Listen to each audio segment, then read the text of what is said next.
नमस्कार। हम सभी पर महाराज जी का आशीर्वाद और बजरंगबली जी की कृपा सदैव बनी रहे। जिन भी इष्ट की हम भक्ति करते हैं, दिन रात जिनके नियमित पाठ मंत्र आदि का जप करते हैं, वो सब व्यर्थ हो जाते हैं यदि अपने इष्ट के सही स्वरूप को हम समझ नहीं पाते। और विशेष कर कि हनुमान जी की भक्ति में, जो इस कलयुग में सबसे ज़्यादा फलित होने वाले हैं। यदि हनुमान जी के वास्तविक स्वरूप को समझे बिना हम उनकी भक्ति करते हैं तो ऐसी भक्ति व्यर्थ हो जाती है, और कहना चाहिए कि हनुमान जी ऐसी भक्ति को स्वीकार नहीं करते। हनुमान जी की भक्ति उन्हें रोज भोग लगाना, धूप दीप उन्हें अर्पित करना, पुष्प उन्हें अर्पित करना, मंत्र जपना, इन सब चीज़ों से बहुत आगे है, बहुत गहरी है। ये तो हनुमान जी की भक्ति का केवल एक भौतिक स्वरूप है, प्रारंभिक चरण है। अभी तो भक्ति के गहरे सागर में उतरना बाकी है, उस सागर में तैरना बाकी है, और सफलतापूर्वक अपने लक्ष्य पर पहुंचना अभी बाकी है। तो आज हम बहुत ही महत्वपूर्ण विषय के ऊपर बात कर रहे हैं। आज इस अंक में हम जानेंगे उन विशेष कारणों को जो हमें हनुमान जी के वास्तविक स्वरूप से परिचित होने से रोकते हैं, और जिनकी वजह से हनुमान जी हमारी भक्ति, हमारी पूजा को स्वीकार नहीं करते। सबसे पहला बिंदु है, किसी के अहित के लिए की गई पूजा भक्ति, किसी को कष्ट पहुंचाने के लिए की गई भक्ति हनुमान जी कभी स्वीकार नहीं करते। और इस प्रकार की भक्ति का बहुत ही कठिन भयंकर परिणाम व्यक्ति को भुगतना पड़ता है। जो भी आपका विरोधी है, चाहे वो आपके संग कितना भी गलत कर रहा है, उसकी अहित के लिए हनुमान जी से प्रार्थना बिल्कुल ना करें, क्योंकि वो भी हनुमान जी के ही संतान है। उसके लिए स्वयं कुछ बुरा ना मांगे। किस प्रकार न्याय करना है ये आप हनुमान जी पर छोड़ दें। अगर हनुमान जी से उनके लिए कुछ मांगना ही है तो शत्रुओं को सद्बुद्धि दें, ऐसा मांगे। हनुमान जी इस प्रकार से आप हनुमान जी से प्रार्थना करें, उनके चित्त की शांति के लिए प्रार्थना करें, अपनी रक्षा के लिए आप उनसे प्रार्थना करें। किसी के अहित के लिए की गई प्रार्थना भक्ति हनुमान जी कभी स्वीकार नहीं करते। दूसरा महत्वपूर्ण बिंदु है कि दिखावे और अहंकार से बिल्कुल दूर रहें। दिखावा और अहंकार, इन दो विकारों से ग्रसित व्यक्ति की सेवा हनुमान जी कभी स्वीकार नहीं करते। हनुमान जी बेहद सरल हैं, और भक्त यदि चालाकी का व्यवहार करता है तो हनुमान जी ऐसी पूजा बिल्कुल स्वीकार नहीं करते। अहंकार का सदैव त्याग करना चाहिए, क्योंकि अहंकार साक्षात नरक का कारण होता है। और ये जो अहंकार है अधिकतर हमारे अंदर छिपा हुआ होता है, जिसका बाहर से पता नहीं चलता। कई रूपों में हमारे अंदर विद्यमान होता है। दिए गए दान को बढ़ा चढ़ाकर बताना अपनी भक्ति का अहंकार कई लोगों को हो जाता है। अब वहीं बड़ी बड़ी साधनाएं करने वाले साधकों को अपनी साधना का अहंकार हो जाता है। दूसरों को हीन समझना, स्वयं को श्रेष्ठ समझना, इस प्रकार के भाव हनुमान जी की कृपा प्राप्ति में रोक लगाते हैं। भले ही बाहरी रूप से आप नम्र हो सकते हैं, क्योंकि हनुमान जी से जो आपका जुड़ाव है वो आपकी अंतर मन के पवित्रता पर निर्भर करता है, बाहरी आचरण या बाहरी व्यवहार पर नहीं। जिस प्रकार एक विद्यार्थी किसी प्रश्न के फंडामेंटल्स को समझे बिना उत्तर को रट कर परीक्षा दे देता है, हो सकता है कि नंबर भी अच्छे ले आए, लेकिन उसका ज्ञान खोखला होता है, व्यर्थ होता है। उसी प्रकार हनुमान जी के मर्म को समझे बिना उनकी पूजा और भक्ति व्यर्थ हो जाती है, और फिर भक्त सोचते हैं कि हनुमान जी हमारी सुन नहीं रहे, क्योंकि दुर्भाग्यवश कई लोग रट कर भक्ति कर रहे हैं।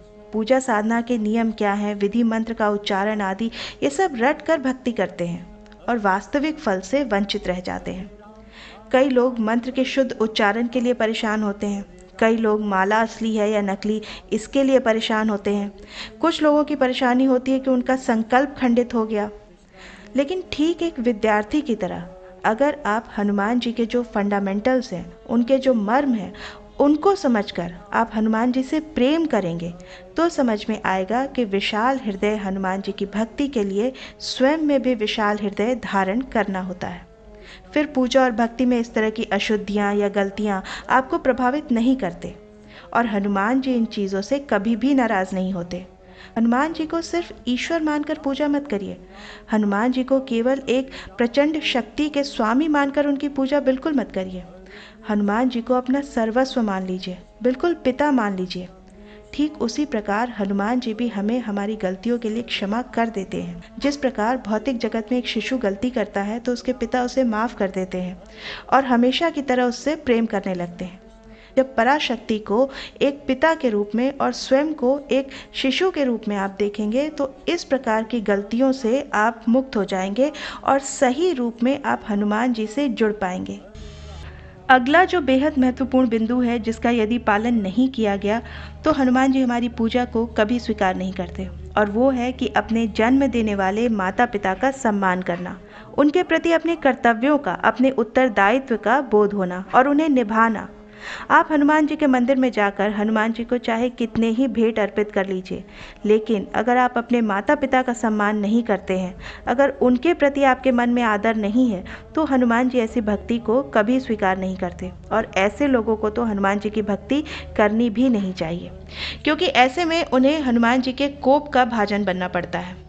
जब हम इस मानव शरीर को धारण करते हैं, जन्म लेते हैं, तो हमारे ऊपर कुछ ऋण अपने आप ही आ जाते हैं, जिसमें मातृ ऋण और पितृ ऋण, ये बहुत बड़े ऋण होते हैं। और यदि इन ऋणों को हम नहीं चुकाते तो हनुमान जी की भक्ति का, उनकी पूजा करने का, उनके मंदिर जाने का हमें कोई अधिकार नहीं।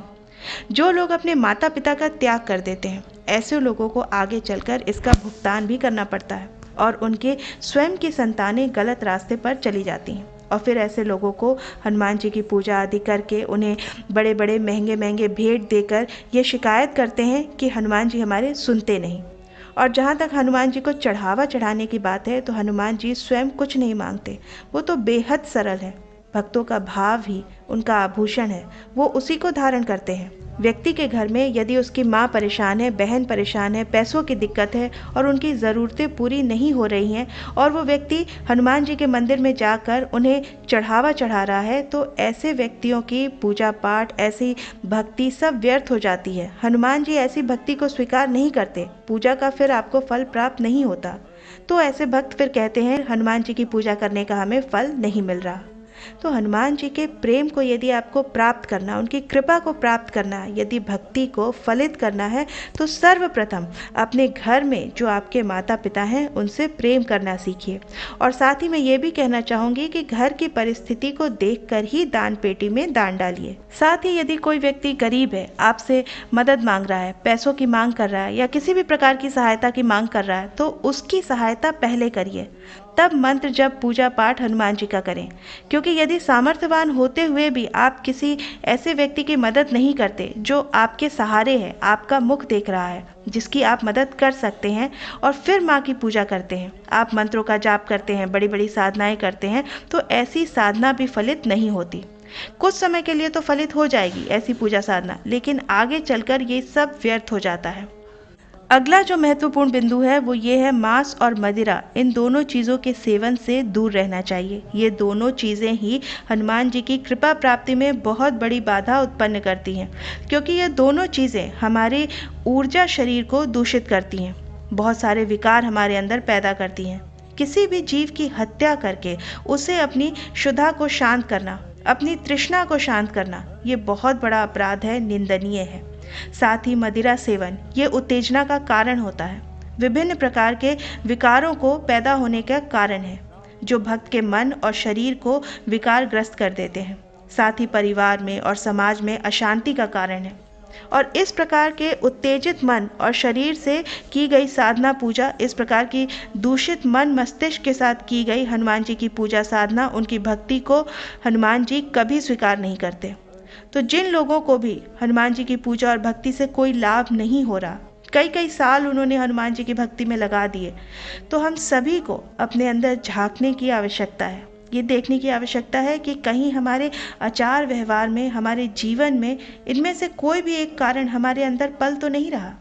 क्योंकि जितना सत्य ये वचन है कि हनुमान जी के दरबार से भक्त कभी खाली हाथ नहीं लौटते, हनुमान जी हमेशा अपने भक्तों पर कृपालु होते हैं, उनके दुख दर्द को समझते हैं, उतना ही ये वचन भी सत्य है कि इस प्रकार के विकारों से ग्रस्त जो व्यक्ति होते हैं उनकी भी भक्ति हनुमान जी स्वीकार नहीं करते। हनुमान जी बेहद सरल हैं और उनके लिए हर जीव समान रूप से प्रिय है। तो उसी प्रकार हमें भी सभी से समान रूप से प्रेम करना होगा, बिना किसी भेदभाव के। फिर देखिए कि नित्य घंटों साधना पूजा करने के बाद भी जो फल हासिल नहीं हो रहा हनुमान जी की भक्ति में, वो थोड़े समय ही हनुमान जी की भक्ति करने से आपको प्राप्त हो जाएगा। मैं आशा करती हूँ आज की ये जानकारी आपको अच्छी लगी होगी। आप अपनी प्रतिक्रिया हमें कमेंट सेक्शन में लिखकर ज़रूर बताइएगा। हम इस अंक को यहीं विराम देते हैं। मिलते हैं आपसे अगले अंक में। तब तक के लिए जय श्री राम, जय बाबा की। राम हरे हरे हरे कृष्णा कृष्णा कृष्णा हरे कृष्णा कृष्णा हरे कृष्णा कृष्णा कृष्णा कृष्णा कृष्णा कृष्णा